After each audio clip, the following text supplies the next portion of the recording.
임장하다가 잠깐 멈춰가지고 라이브 듣습니다. 임장을 지금 가셨구나. 저녁에 임장을 가시는 분들이 좀 있어요. 아무래도 이제 저녁에 퇴근을 하고 막 임장 가고 하는데 저는 뭐 개인적으로는 뭐 그렇게까지 하실 필요는 없다라고 생각하는 주의긴 합니다. 근데 또 이제 임장이 뭐 중요하다고 생각하시는 분들도 사실 많고 임장이 좋은 거이기도 하죠. 좋은 거 같기도 한데 반대로 생각하면 뭐 임장을 해야만 뭐 부동산 공부인 것도 아니기도 해가지고 개인적으로는 이제 주말에 가시는 정도면 되지 않나 싶습니다. 생각보다 그 임장을 가가지고 내가 뭐 대단하게 하는 게 없어. 사실 별거 없어. 사실 그냥 좀 뭔가 마음이 좀 뿌듯한 거. 그다음에 갔을 때 뭐 주차장에 뭐 차가 많아요 저거. 근데 그거는 그냥 로드뷰 보면 아는 거야. 그래서 임장이 중요하기는 하죠. 왜냐면 임장이 어쨌든 확실하게 정보를 얻을 수 있으니까. 근데 그거를 가서 뭘 공부라고 하긴 좀 어렵고요. 아파트는 임장을 다니다 보면 그냥 그놈이 그놈이에요. 예를 들어 연식이 96년식하고 뭐 98년식이 있어요. 근데 아파트 단지 이름은 달라. 그래서 두 개를 다 가봐야 될 것 같아. 뭐가 다를 것 같아서. 근데 가보면 똑같아. 실제 시세도 같이 움직여요. 그래서 많은 분들이 보통 뭘 하냐면은 이제 임장을 가가지고 7단지 뭐 10단지를 쭉 다니면서 둘레길을 돌고 오죠. 둘레길을 돌고 오는 거는 임장이 아니에요. 정확하게 말하면 임장이라는 건 뭐냐면 가서 그 인터넷에서는 알 수 없는 것들을 알아내고 오는 게 임장입니다. 근데 대부분 인터넷에 있는 거를 알아내고 오시죠. 인터넷에 있지 않은 거 정도를 알아내기가 쉽지 않아요. 왜요? 가봐야지 그 경사나 이런 걸 알 수 있습니다. 아닙니다. 그거는 경사 같은 건 다 알 수 있어. 요즘에는 워낙에 그 유튜브나 이런 거에 영상 찍어 올리시는 분들도 많아요. 그래가지고 내가 안 걸어가 봐도 아 여기 경사가 심하구나 이런 거 다 알 수 있습니다. 그래서 제가 이제 부동산 투자할 때 15년 전만 해도 뭐 유튜브도 없고 막 해가지고 그때는 실제로 가봐야 돼요. 왜냐하면 책으로 글로는 알 수가 없어요. 글로는 임장의 느낌을 알 수가 없죠. 글 가지고는. 근데 사진도 그 느낌이 잘 안 나. 근데 사실 이제는 로드뷰가 워낙 잘 돼 있고 이제는 뭐 VR도 나오고 있고 거기다가 이제 유튜브에 그 동네 뭐 아파트 단지 소개부터 뭐 다 나오고 그런 것들이 워낙 많아서 저는 임장의 어떤 중요성은 그냥 뭔가 마음가짐 정도? 마음가짐을 놓지 않는다 정도? 항상 말하지만 뭐 오피스텔을 투자하거나 뭐 빌라를 투자하거나 뭐 경매를 하시거나 이럴 때는 무조건 가야 됩니다. 저는 임장이 나쁘다는 게 아니고 무조건 가는 게 맞고 근데 이제 일반 갭 투자 하시는 분들 일반 갭 투자는 뭐 굳이 뭐 그렇게 막 특히 이제 평일 저녁에 가시는 건 저는 개인적으로는 좀 반대입니다. 평일 저녁은 지금 그분을 뭐라 하는 게 아니에요. 왜냐면은 이제 주말에 바쁘기 때문에 이제 가시는 거잖아요. 근데 지금 가잖아요. 지금 시간에 가면 보이는 게 없어. 저녁에 가면 보이는 게 우선 없고요. 퇴근 이후에 가면 너무 힘들어. 지치고 그 상황에서 가가지고 볼 수 있는 거는 딱히 뭐가 없어요. 그냥 뭐 아파트에 불이 많이 켜져 있구나 정도. 그다음에 이제 주차장이 어쨌든 뭐 꽉 차 있구나. 그리고 생각보다 뭐 밤에 좀 시끄럽네. 뭐 이런 정도의 느낌인 건데 그 정도는 그런 정도의 정보들은 사실 뭐 그렇게 집값에 막 아주 영향을 많이 주는 것들은 아니어가지고 주말에 가시는 걸 저는 좋다고 봅니다.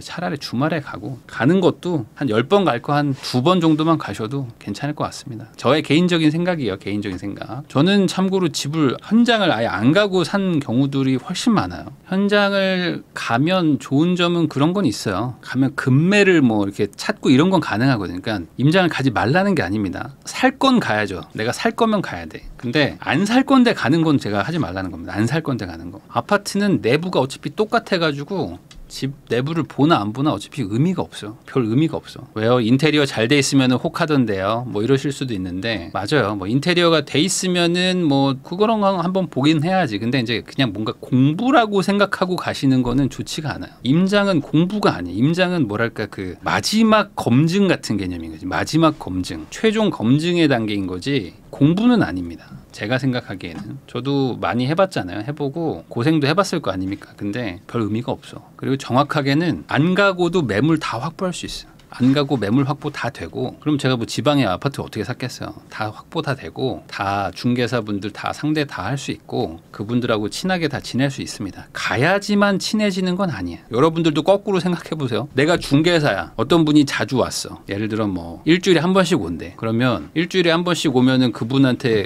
정말 좋은 물건 주고 싶어요? 여러분들 어때요? 매주 와. 이 사람이 매주 와가지고 나한테 계속 막 물어봐. 그래가지고 좋은 물건 있으면 주세요. 근데 안 사. 딱 봐도 어디서 뭐 그냥 이렇게 연습하러 온 것 같아.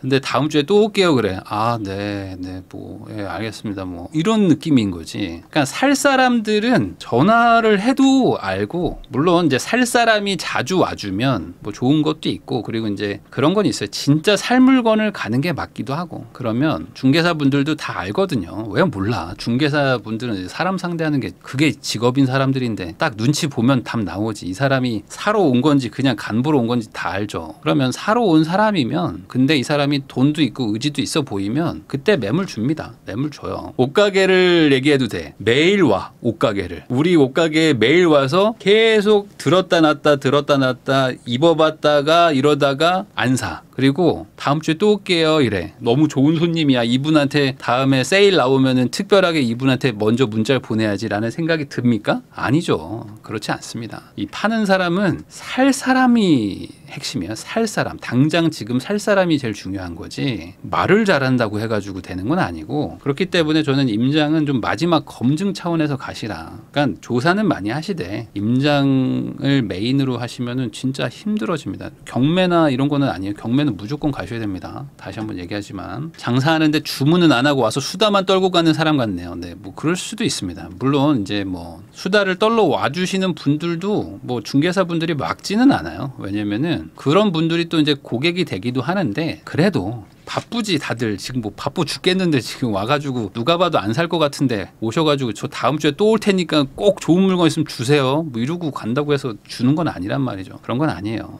너무 자주 오셔가지고 제가 미안한 마음에 시세보다 4천만 원짜리 그냥 싸게 그냥 드립니다 이러진 않아요. 그렇게 싸게 주는 거는 중개 수수료가 더 잘 나올 만한 거, 지금 당장 계약금 쏠 만한 거, 이런 분들한테 보내는 거지, 자주 와서 그냥 뭐 미안한 마음에 그냥 나한테 선의로 그냥 뭐 몇 천만 원 싼 걸 주고 그러진 않습니다. 복장을 잘 차려입고 가야 되나요? 그런 것도 중요하죠. 복장도 되게 잘 차려입고 가는 것도 좀 중요하고, 근데 그 뭐랄까 연기로 하는 거는 쉽진 않아요. 연기를 정말 잘하면 가능한데 연기력 가지고 그거를 속인다는 게 어렵습니다. 쉽지 않습니다. 그러니까 내가 돈이 없어. 누가 봐도 나는 돈이 없어. 예를 들어 난 돈이 1억밖에 없어. 근데 마치 내가 돈이 한 7, 8억 정도 있는 느낌으로 조금 좋은 동네를 임장을 간 거야. 그래가지고 문 열고 들어가잖아요. 그러면 중개사 분들도 이제 물론 이제 중개사 분들도 한 분 한 분 다 막 진심으로 하시는 분들도 많아요. 근데 그 물건을 보여준다는 게 얼마나 힘든 일입니까? 여러분들 한번 생각을 해보세요. 이 사람이 살지 안 살지도 모르는데 그것도 한두 집을 보는 게 아니라 뭐 최소 막 한 세네 집을 보여줘야 되고, 그리고 이제 그 갈 때마다 뭐 그 사람하고 약속 잡아야지. 그러면은 이제 그 세입자가 있든 뭐 집주인이 있든 뭐 일정 잡아야지. 그 다음에 이제 계속 집은 보여주는데 거래가 안 되면 세입자도 그렇고 그 집주인도 그렇고 막 화를 내요. 화내가지고 그만 좀 보여주라고, 막 우리 집 가지고 지금 뭐 보여주는 집 하시는 거냐고 하면서 막 화를 냅니다. 그러면은 그것도 부담스럽거든요. 그래가지고 그 중개사 분들이 나를 무시하거나 막 그러는 게 아니라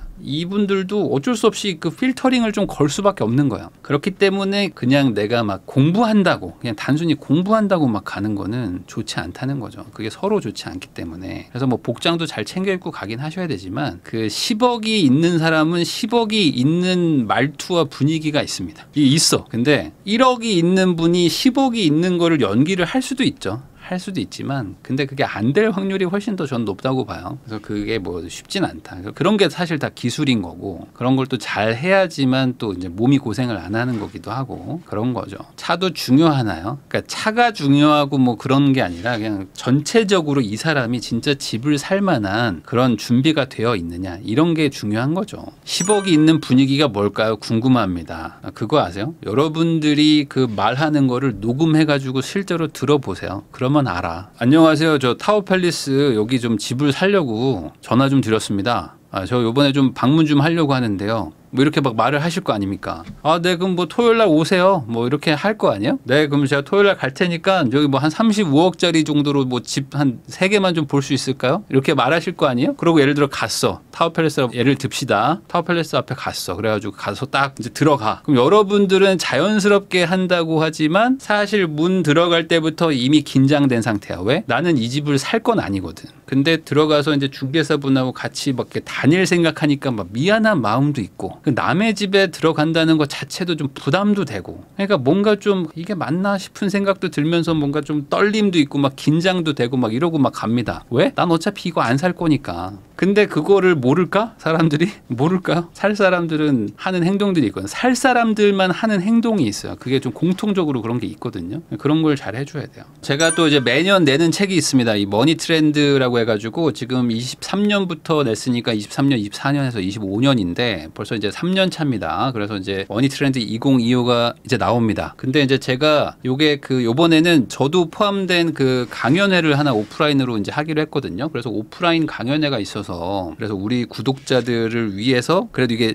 인원 제한이 있다 보니까 요거를 좀 먼저 하는 게 좋지 않을까? 우리 구독자들한테만 해가지고 한번 올렸어요. 그래서 우리 커뮤니티에 올렸는데 이제 바로 매진이 됐습니다. 그래서 바로 이제 31일 오후 4시 원래 이제 9월 1일부터 이제 사전 판매를 하려고 했는데 잠깐 올렸다가 바로 이제 매진이 돼가지고 이제 강연 패키지는 이제 사실 수가 없고요. 그냥 일반 패키지를 사시면 될 것 같아요. 그래서 지금 이제 예약 판매를 하고 있고요. 이거는 이제 22,500원, 22,500원으로 10% 할인된 가격에 사실 수 있고 요번에 요 보면은 이제 이벤트가 있습니다. 그래서 지금 뭐 위기 속 승자의 비밀, 누가 울고 웃는가 뭐 이런 얘기를 하고 있는데 지금 사실 지금 부동산 시장이 막 지금 뜨겁죠. 거기다가 지금 뭐 주식 시장도 어쨌든 막 긴 터널을 통과하고 한국 증시 기준으로 뭔가 조금 그래도 좀 살아나려고 하는 와중이기도 하고 근데 뭐 금투세 얘기도 막 있고 하지만 그래서 요즘에 이제 뭐 경제가 그래도 조금 뭔가 변화의 시기다 보니까 관심 있는 분들 한번 좀 보시면 좋을 것 같습니다. 그래서 이제 사전 판매를 해서 이제 10월 2일 날 이제 공식적으로 이제 배송이 가는데 우선 사인본이 이제 나간다고 합니다. 그래서 이제 예약 판매하신 분들만 이제 사인본이 나가는 거고 이제 달력도 이제 나갑니다. 그래서 이거는 뭐 사시는 분들 다 준다고 하니까 뭐 어쨌든 뭐 달력 요즘에 뭐 달력 쓰시는 분들도 있지만 뭐 안 쓰시는 분들이 더 많으실 것 같아요. 요즘 핸드폰으로 많이 하잖아요. 근데 저는 개인적으로는 뭔가 공부를 하거나 특히 이제 부동산 같은 거 뭐 하시거나 뭐 이런 분들은 달력, 책상 달력 같은 거 하나 있으면 사실 좋습니다. 그래서 여기다가 내가 갔다 온 거 막 적어 놓기도 하고 하면은 나중에 이거 넘겨보면서 아 내가 이렇게 했었지 하면서 여기 막 메모 적어 놓고 이런 것들이 나중에 어떤 그 투자의 아이디어가 되기도 합니다. 그러니까 이런 것들도 한번 고려해 보시면은 좋을 것 같습니다. 이거 교보문고에서 지금 예약 판매하고 있으니까요. 이거 한번 보시고 지금 구매는 됩니다.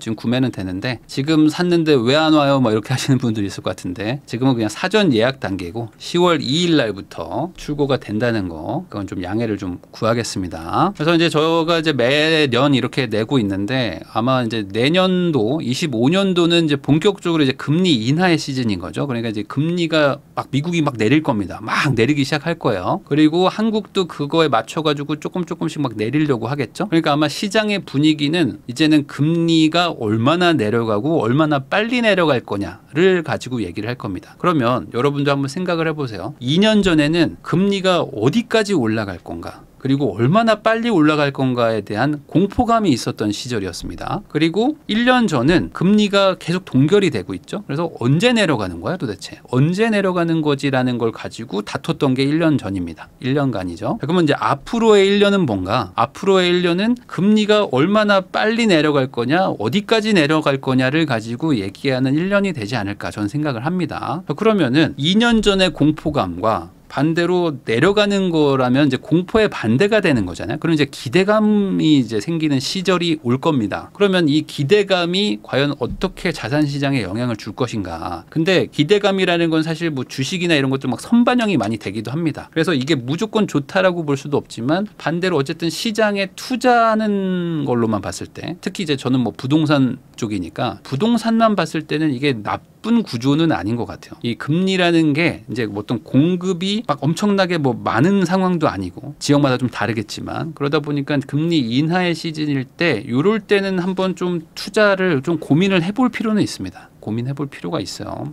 그래서 조금은 그래도 시장의 어떤 투자자 입장에서는 긍정적인 시그널들은 있는데 이 상황을 어떻게 봐야 될지에 대한 내용을 이제 만든 거고요. 총 8분이고요. 이제 기존에 하셨던 분들도 있고 이제 새로 들어오신 분들도 있습니다. 거기다가 또 이제 그 기후 얘기도 이제 이번에 좀 추가를 했습니다. AI도 있고 하지만은 기후 변화가 앞으로 이제 어떻게 우리에게 이제 영향을 줄 건지 이런 것들도 같이 좀 담겨져 있으니까 여러분들 한번 관심 있으신 분들은 보시면 좋을 것 같다는 거 얘기하고 이제 다음으로 넘어가겠습니다. 기후 변화 관련해 가지고 시멘트주에 2년 묶였다가 반토막 났어요. 제가 건설 환경공학과를 나왔습니다. 건설 환경공학과. 그게 뭐냐면 토목과입니다. 토목과인데 제가 들어가던 그 2000년대 초반만 하더라도 토목과 하면 벌써 그 어감이 안 좋았어. 그래가지고 아 토목과 누가 가 막 이런 느낌이 있다 보니까 건설 환경공학이라는 걸로 바꾼 거죠. 근데 실제로 환경은 아주 조금이었고 토목이 많았죠. 토목이 주였습니다. 그런데 그때도 20년 전이었던 그때도 환경에 대한 게 조만간 온다. 조만간 환경이 이제 대세가 될 것이다라고 했었습니다. 20년 전에. 근데 지금 이제 2024년이죠. 그럼 지금은 어떠냐? 지금도 환경은 조만간 대세가 될 것이다. 라고 얘기를 하고 있다. 그러니까 그만큼 이 환경이라는 게 사실 어찌 보면 그런 거 아니겠습니까? 먹고 살만해지면 생각하는 거야. 먹고 살만해지면. 근데 먹고 살기가 바빠. 그러면 환경 생각 못해. 여러분들 한 2년 전, 3년 전만 하더라도 원전 짓지 말자 그랬습니다. 원전 짓지 말자. 유럽도 원전 왜 짓냐. 이거 위험하다. 원전 하지 말고 이제 친환경으로 가자 막 하다가 어떻게 됐어? 먹고 사는 게 힘들어지니까. 러시아랑 우크라이나 전쟁 한번 나면서 LNG 가지고 한번 유럽이 난리가 났죠. 아 러시아가 가스 끊으면 우리는 그냥 겨울에 지금 그 땔감을 떼야 되는구나. 우린 그런 나라였구나 라는 걸 이제 딱 깨닫고 나서 이제 어떻게 됐습니까? 아 원전 짓자 해서 지금 원전 엄청 짓고 있습니다. 그러니까 그런 것처럼 이 친환경이라는 게 사실 언젠간 옵니다. 언젠간 분명히 옵니다. 근데 항상 이제 후순위로 밀릴 수밖에 없는 거죠. 자, 그런데 지금은 여러분들도 아마 느낌을 받으셨을 거예요. 요즘에 우리나라 날씨 지금 심상치 않죠? 어떻습니까? 지금 9월이에요. 여러분들 9월인데 지금 밤인데 이렇게 더워. 거기다가 지금 뭐 이제는 장마가 아니라 우기라고 말을 하죠.